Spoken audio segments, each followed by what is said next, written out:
अस्सलामुअलैकुम जी। मैं जनाब इस टाइम मौजूद हाँ चा माऊ वाला मौजा लाल भट्टी कैमपुर खैरपुर दे विचाले।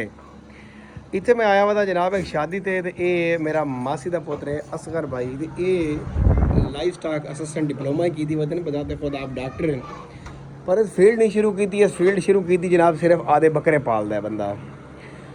ये बकरा बंदा इस तरह तैयार करता है मेरी तो गल समझ तो बाहर है। जेड़ा बकरा ये खरीदा ना जी ओदी उस टाइम खरीद कीमत 60,000 65,000 80,000 मतलब लख तक के बकरा खरीदा है जी। तो वेचदा कितने ताई है तो मैंने वो तो दस दे।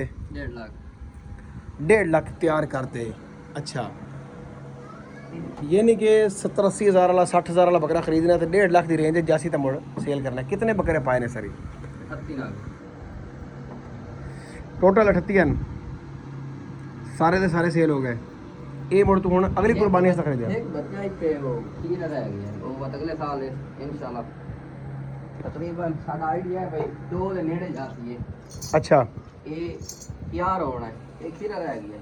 अच्छा ये रात आसा 1.15 ਦੇ ਵਿੱਚ इस ਦਾ कितना वजन है हुण?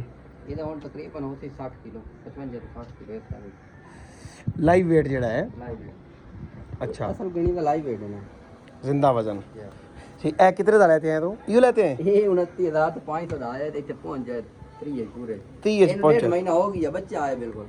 अच्छा बच्चा लिया है तू ठीक है।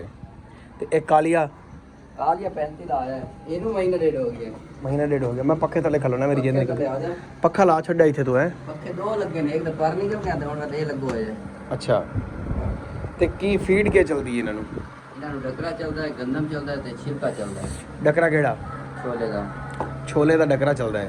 ਤੇ ਆਖਰੀ 3 ਤੋਂ 4 ਮਹੀਨੇ ਦੇ ਵਿੱਚ ਗੁੱਲੀ ਇਸਤੇਮਾਲ ਹੁੰਦੀ ਹੈ ਤਾਂ ਕਿ ਉਹ weight ਜਿਹੜਾ ਨਾ ਜ਼ਿਆਦਾ ਗੇਨ ਕਰੇ। वेट ज़्यादा गेन करन। अच्छा ये कितने अरसे तो तू करदा पिया सारा?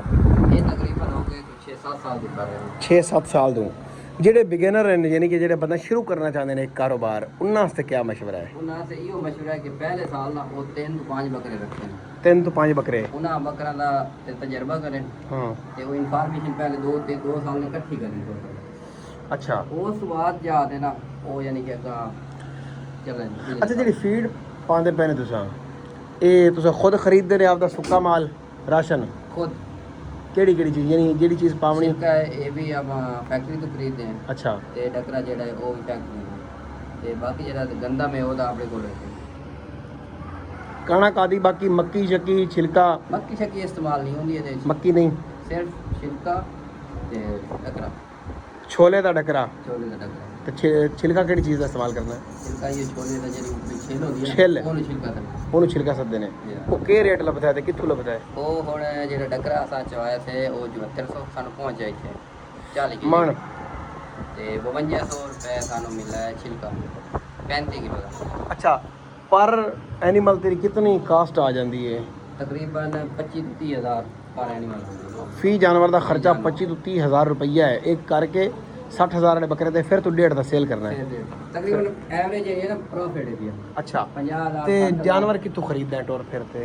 मदरसे जो लुडन मंडी जो ते मंगल हासलपुर साढ़े को लगता है ये 3 मंडियां द्वारा जाते हैं। अच्छा ज़्यादा ज़्यादा है साढ़ा मदरसे जो क्योंकि उन्होंने ब्रांड है उसका ब्रीड अच्छी है वो ब्रीड अच्छी है। अच्छा तो कितना टाइम देना है दिहाड़ी की इन्होंने तो? सिर्फ 2 घंटे घंटा सुबह ते घंटा शाम। बाकी इन्होंने बेच रहो ये जानवर बेच रहा ते इन्हां दे नाल समझना है? इन्हों के नाल समझना है। अच्छा मैं चला जाऊँ तो बीमार हो जाते हैं बीमार हो जाने हैं। ठीक है ते बाकी वैक्सीन वगैरह दवाई शवाई चलती ਉਹ ਤਾਂ रहती? ਚਲਦੀ ਪਈ ਨਾ ਵੈਕਸੀਨ ਤਾਂ ਲਾਜ਼ਮੀ ਹੈ। ਹੁਣ ਸਾਡੇ ਮੂੰਹਾਂ ਦੇ ਪਿੱਛੇ ਨਾ ਯਾਨੀ ਕਿ 15-20 ਲੈਣੇ ਤਾਂ 2-4 ਨਾਲ ਦੇ ਵਿੱਚ ਟਪਕ ਜਾਂਦੇ ਨੇ ਮੌਕੇ ਤੇ ਕਿਉਂਕਿ ਉਹਨਾਂ ਨੂੰ ਪਤਾ ਕੋਈ ਨਹੀਂ ਵੈਕਸੀਨੇਸ਼ਨ ਪਹਿਲੇ ਕਰਨੀ ਹੈ ਆਵਣਾ सिर्फ खरीद सकते रहो ਖਰੀਦ ਸਕਦੇ संभाल नहीं सकते पहले? ਸੰਭਾਲਣਾ ਮੁਸ਼ਕਿਲ ਹੈ। संभालना मुश्किल है। अच्छा ए नाग ਜਿਹੜਾ जनाब ਇਹਦਾ ਵਜ਼ਨ ਤਕਰੀਬਨ ਇਸ ਟਾਈਮ 60 ਕਿਲੋ ਹੈ ਤੇ ਇਹ ਕੁਰਬਾਨੀ ਤੇ ਨਹੀਂ ਵਿਕਾ ਹਲੇ ਦੋਂਦਾ ਨਹੀਂ ਹੋਇਆ ਇਹ ਹੁਣ ਵਾਪਸ ਆ ਇਹ ਬੱਚਾ ਹੈ ਹਲੇ ਤੇ ਕਿੰਨੀ ਏਜ ਹੋਗੀ ਇਸ ਦੀ? ਇਹਦੀ ਏਜ ਤਕਰੀਬਨ 15 ਮਹੀਨੇ ਹੋ ਗਈ ਇਹ ਹਾਲੀ ਹੋਏ ਦੁੰਦਾ ਨਹੀਂ ਹੈ 2-3 ਮਹੀਨੇ ਹੋਰ ਹੀ ਕੱਟੇਗਾ। खस्सी खरीदना सारे जानवर? ਨਾ ਨਾ ਆਂਡੀ आंडी खरीदना खस्सी आप कर देना ਅਸੀਂ ਖੁਦ ਕਰਦਾ खस्सी इतने डॉक्टर साहब जनाब खुद कर देन असगर भाई ते खस्सी कदर करते आवन नाल खस्सी कर देना? ਅਸੀਂ ਇਹ ਨਹੀਂ ਹੁੰਦੇ ਹੁਣ ਇਹ ਵਾਲੀ खुराक खास है ਉਸ ਬਾਅਦ जितना बॉक्स है ना टेस्टोस्टेरोन हार्मोन जितना एक्टिव रहती उतनी ज्यादा ग्रोथ होती है। ज्यादा ग्रोथ होती हड्डी अच्छा। इतनी मजबूत होती। अच्छा ਖੱਸੀ ਆਖਰੀ ਦਿਨਾਂ 'ਚ ਕਰਨਾ ਚਾਹਦੇ ਅਸੀਂ ਕਰਨਾ ਹੈ ਆਪਾਂ 11ਵੇਂ ਮਹੀਨੇ 10ਵੇਂ ਮਹੀਨੇ ਦੀ 15 ਤਰੀਕ ਤੋਂ ਬਾਅਦ ਹਾਂ ਈਦ ਤੋਂ ਕਿੰਨਾ ਅਰਸਾ ਪਹਿਲੇ ਇਹ ਤੋਂ ਤਕਰੀਬਨ 5 ਤੋਂ 6 ਮਹੀਨੇ ਪਹਿਲੇ ਕਰਦੇ ਨੇ ਕਈ ਹੂੰ ਤੇ ਉਹ ਫਿਰ ਜਿਹੜੇ ਛੋਟਾ ਜਾਨਵਰ ਹੈ ਨਾ ਉਹਨੂੰ ਛੱਡ ਦੇਣੇ ਆਪਾਂ ਹੂੰ ਤਾਂ ਕਿ ਹੋਰ ਦੁਬਾਰਾ ਐਕਟਿਵ ਹੋ ਰਵੇ ਜਿਤਨਾ ਚਿਰ ਇਹ ਟੈਸਟੋਸਟੇਰੋਨ ਹਾਰਮੋਨ ਦਾ ਬੜਾ ਕਿਰਦਾਰ ਹੈ, ਅਗਰ ਉਹ ਰੁਕ ਜਾਸੀ ਤਾਂ ਇਹਨਾਂ ਦੀ ਗਰੋਥ ਰੁਕ ਜਾਸੀ ਹੈ ਨਾ, ਇਹ ਹੱਡੀ ਨਹੀਂ ਮੇਰ ਬਣਦੀ ਨਾ ਹੱਡੀ ਨਹੀਂ ਬਣਨੀ।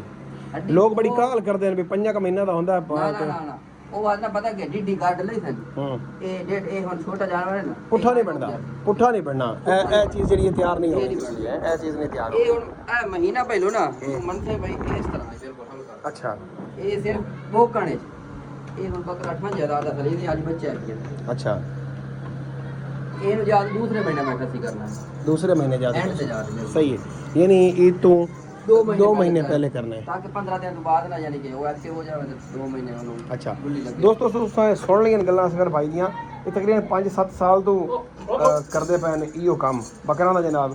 ਤੇ ਤਰੀਕਾਕਾਰ ਇਹ ਵੀ ਖੱਸੀ ਕਰਦੇ ਨੇ ਐਂਡ ਤੇ ਜਾ ਕੇ ਜਿੱਲੇ ਜਾਨਵਰ ਪੂਰਾ ਤਿਆਰ ਹੋ ਜਾਂਦਾ ਹੈ ਉਸ ਟਾਈਮ ਜਾ ਕੇ ਕਰਦੇ ਖੱਸੀ। ਬਾਕੀ ਤੁਸੀਂ ਜਨਾਬ ਜਾਨਵਰ ਵੇਖ ਲਓ, ਭਾਈ ਦਾ ਸ਼ੌਕ ਚੈੱਕ ਕਰ ਲਓ ਮਾਸ਼ਾਅੱਲਾ, ਤੇ ਬੜਾ ਪਿਆਰਾ ਹੈ। ਫੋਟਾਬਾਸ ਦੇ ਇਲਾਕੇ ਦੇ ਵਿੱਚ ਜਾਂ ਜਿੱਥੇ ਵੀ ਲੋਕ ਕਰਨਾ ਚਾਹੁੰਦੇ ਨੇ ਕੰਮ ਉਹਨਾਂ ਵਾਸਤੇ ਮਸ਼ਵਰਾ ਇਹ ਗੱਲਾਂ ਤੁਸੀਂ ਸੁਣ ਲਈਆਂ ਜਨਾਬ। ਚੈਨਲ ਨੂੰ ਸਬਸਕ੍ਰਾਈਬ ਕਰਕੇ ਬੈਲ ਆਈਕਨ ਪ੍ਰੈਸ ਕਰ ਦੇਣੀ। ਫੀ ਅਮਾਨ।